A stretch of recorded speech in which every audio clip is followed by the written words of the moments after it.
Yeah, welcome. And today I'm privileged, happy, joyous to meet and talk to my friend Shakib Cham. Twemanyidde ebbanga lingi naye tetulangako kwogera bwe tuti. Ekituufu. Sanyusa okulaba Shakib. Nange nsanyusa okusanga Katsi. Wavudde Kenya, tandikire Kenya. Yeah. Uganda wano most people are posting that fight was Snapchat people. Sajiraba nnyo mu mainstream bloggers and all that. Newe nalabye abantu over 100 Kenya ne neebuuza. How was this marketing done? Yeah, so good eno ne ku Snapchat ya posting eddwa nnyo okujjako nze n'abantu banga batintini. Wabula basinza okuposta tagging no reposting nga mbanze tandaba. Nedda nebaza oli wa reposting sometimes kifuka nezifuka posts too much. Ate abantu bako okulaba ebintu ebingi. Kati bise bisinga omuntu abanga nyambe na reposting anati. Omuntu aba reposting anatagging nze kyenkola zijja mu inbox yo nenkwebaza. Okusharinga waka wange n'okumuntabuli n'okumutambula bintu kyekimu over yeah. Marketing Kenya yo bagikola batya? So marketing eno Kenyans first of all abantu ababeera n'ebivulu, people have been to Kenya, they are once in like 4 months, so getting Kenyans together nga basasudde is a hard one. Marketing eno engeri gyebaddemu ebadde wane Uganda mbadde babadde bloggers almost nga babiri naye nga bali mainly mu boxing. So bali mu marketing gundi eyo Totowo ne Edwin bebasinza okupushinga fight eyo okubeera nga bagitegeeza mu bantu abana Uganda era mbabazanyi b'ebikonde badde mu eringa bagimanyi okujjako mwino mu bantu abasigadde aba bulijjo ne mu corporate world badde batagimanyi. Abantu bagenda nabo ezo ziba bills zo mwalinako kind of sponsor or every party abantu benagenda nabo bonna bana Uganda mikwano gyange gyempangala na gyemunyonyo eri abantu omu nga yayavayo n'agamba nze ngulidde abantu mukaga ticket. Oli navayo nze n'agamba nze ngulidde babiri nze ngulidde basatu nsasudde hotels abantu bwe bati ne bati so mikwano gyange egyo abe munyonyo twebazeeko abamu waliwo katwebazeeko abamu wabadde oyiwaazula ayambadde essati ya white then musia katwebazeeko abamu angenda okutwala omukisa guno okwebaza abamperekerako nga muganda wange chairman Bocholi ow'Emunyonyo Emma Keita nebaze abasajja nga abanteeka mu ssente ne bagatugulidde tiketi nga omwami chairman Ibra ng'omukulu Hasola Dr. Po mbebaza nnyo baganda bange mubale kumbi living lam then n'abalala wenatuuke Nairobi eriyo abantu abatu welcoming Nairobi mwena mukimanyi mwena olutintini ne mwena mukimanyi big deal musia wa Uganda sajja muna Kenya so ngendo gende Nairobi nga ali Nairobi nga nindiridde yagamba sigenda vaayo kudda Kampala paka ngozenze ngendo kutambuza ku welcoming yakola no ku night economy yatwamulaba nnyo mu night economy omusajja oyo bawa posha omusajja wa night economy omusajja oyo bawa posha yampisa bulungi Nairobi n'atuwa welcome n'atutira embuzi ebbiri yakola ebintu bingi nnyo so Allah akuddizeewo akusasulire omukulu Bob benasange mu kifo ekyo mwena mwebale nnyo mwatuyisa bulungi. Arab Boy tumanyi ng'omuyimbi, how did he get the interest? Kwanga Kenya munene, even in Nigeria munene. Yeah. How did he even get into the interest okuba ebikonde? So ebikonde binene nze ndowooza bebanga calling nti olaba ekintu n'okyesibamu n'okitambuliramu n'okyagala ebintu ebisinga. Abikubamu bye ku muleza ffe oba wamuyita out of the blue? Samuyita namuyita nze navaayo bubine ngamba netaga ani next opponent wange netaga either na Kenya oba mu Tanzania oba mu Congo tonalonda nansi salonda na muntu munonzo ono wabula mbavayo okunziramu Arboy yali omu kubona avayo nanziramu ate nalagamba ali interested nagamba agenda kunkuba kibayita international beating wembanga manyi bye Kampala ngale Nairobi ampe kibayita international beating gwamukuba local beating yasigala mu international osigala local anze nayitawo mu international ne mu local. Okay. Na disciplining. Ruga, the last time Ruga were yali wano bangamba oba yali wesatu oba etaano. How does Ruga come to perform for your fight? So Ruga come to perform promoter waffe ya saba abantu bagenda performing nimunga kyandibadde kirungi singa any artist from Nigeria nyingiza ring. So that's why yena jena coming up ne Ruga nayogerezeganya nabo namutekawo nga yalina okunyingiza ring. Simanyi any Nigerian artist can come to the ring. Bro booking abana abo kumala emyezi 8 nga ali kutuwali expensive byasabye. Why do you make it sound that simple? Kunsezimu connected to the Nigerians. Neda kunsezimu ebintu mbibeera byangu.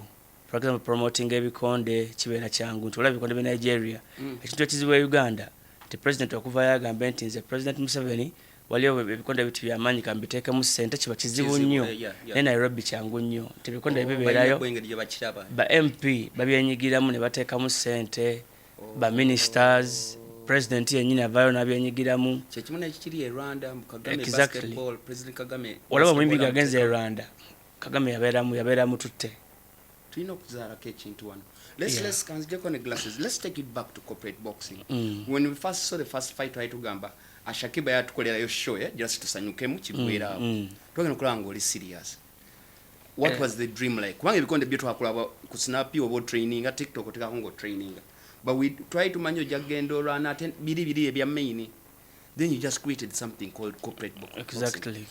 Waliyo kirabye wantu you had a dream or naye nali nshirabye ng'ate nina kinjagala okubaako nekyengatta ku Uganda n'omuntu kyandabiramu nti Shakibu tumulabanga ki Shakibu tumulabanga boxer tugenda mulabanga Shakibu ali awo tena kyazaako exactly naye kati bana Uganda tebabimanyi ebyo byobakola ebbali babira bagala babeewa ekintu kyebasobola okulaba ng'osobola obbayita n'obakuŋŋanya n'ekintu ekyo toyinza kukuŋŋanya abantu mbu mujje kampani yange tudde wano mujje bangi mutubeere awo tekimaking sense so wakwata brand yo n'ogigata ne interest yo ne talent yo nenfuna wensobola ogiteeka nga public esobola okifunamu exactly nenfuna nendaba nga kimaking sense wemba nga mpitiddemu eyo idea lwaki walwawo lwaki chatting this long kubanga abantu benabuuza mu boxing bangamba baduudo ebikondo badde obyagala kuba ddadda ng'okyalina south maybe teyali kyalwawo olw'ensonga time etinabatuuka time yakyo katonda aba n'ensonga ze lwaki ekintu ekimu akidelayinga lwaki ekimu akyanguya tuli ku top stylist wano lwaki ati watandika ne boutique investment lwaki kyatuukera ku gwe kubanga gwe brand you've done like the so biggest my boutique Netflix to me series.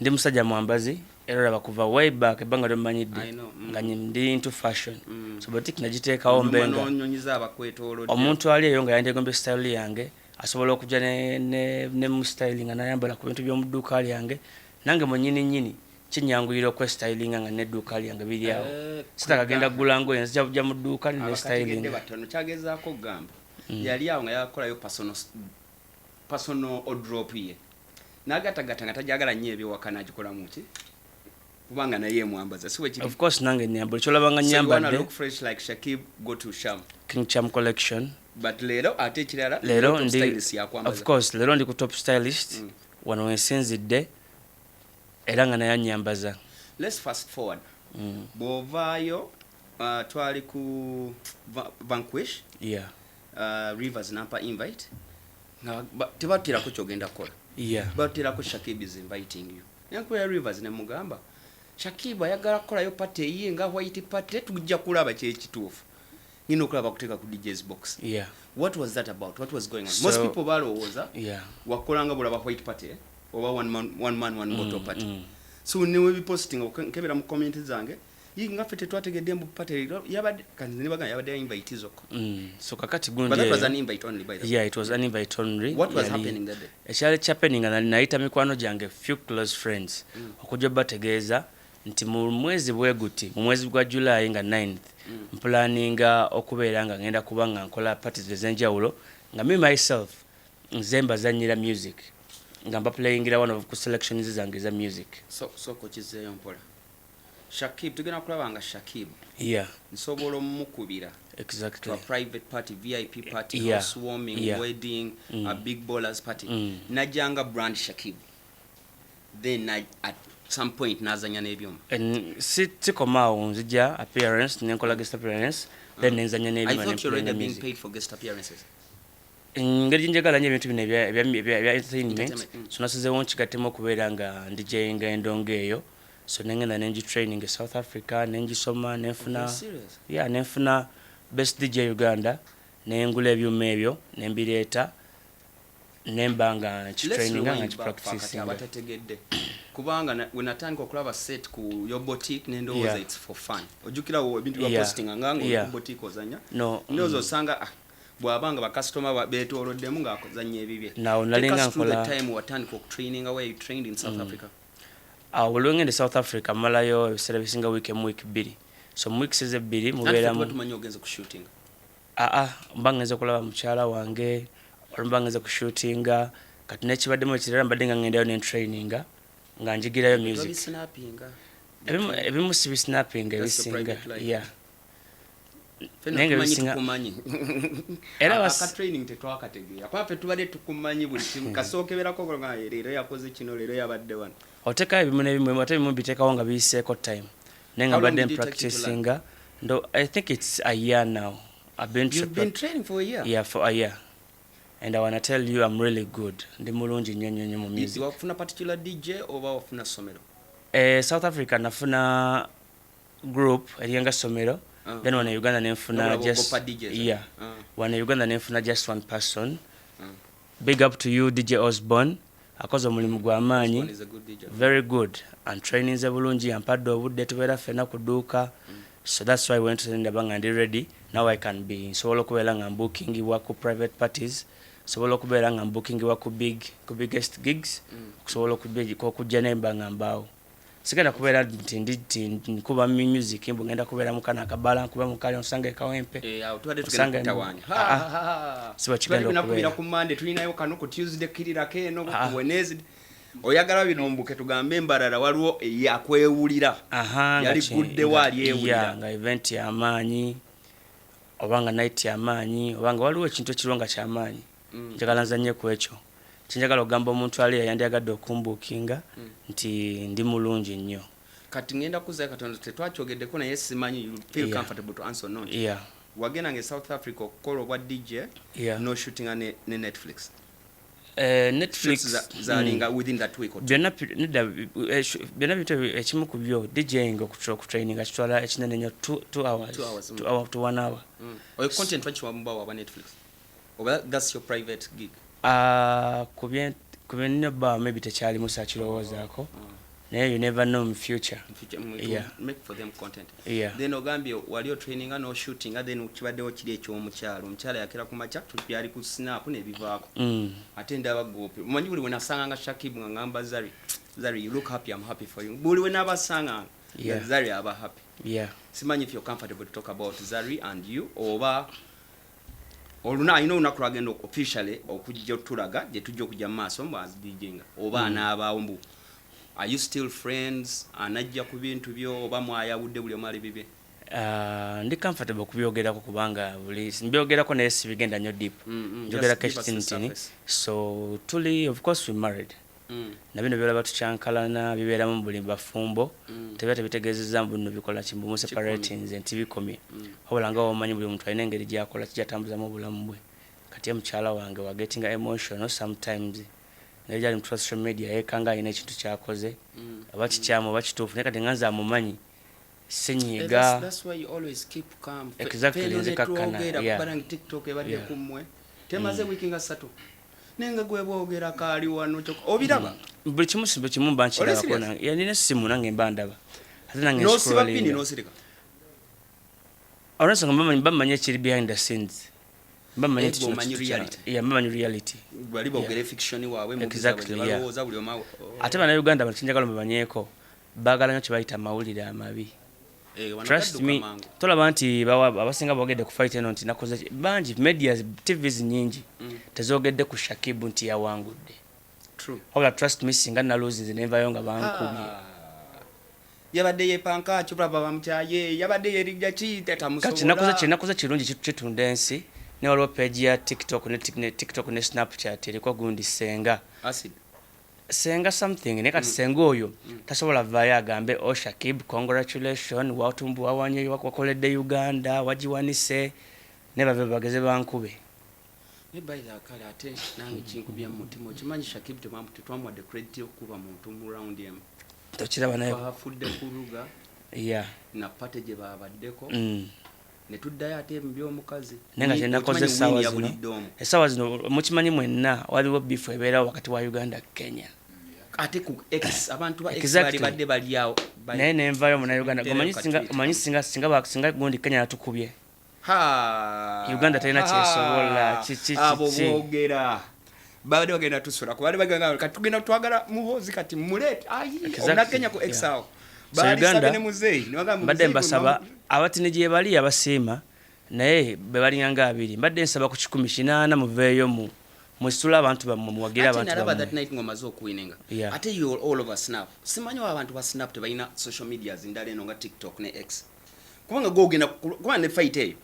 yatambulira nnyo naye nga bwe installing eno ku TikTok bloggers ba wano Instagram Facebook nga tebiriyo ate ekirere nange kin surprising anyway abantu abali ku snap abasinga tebalina TikTok abasinga tebagirina naye nga wenali buli una scrollinganga nga ndaba amawulire gange naye nga ate olulimi Luswayiri ate nange nina blog nga nnyaye nga bancongratulating abasanyusa okusinga naddala ku Instagram lwakubanga babiwandika mu Luswayiri nga video najijja ku page olunaku olwo yali Saturday tisinga Uganda twali tutegeera bulungi buli baale zina TV.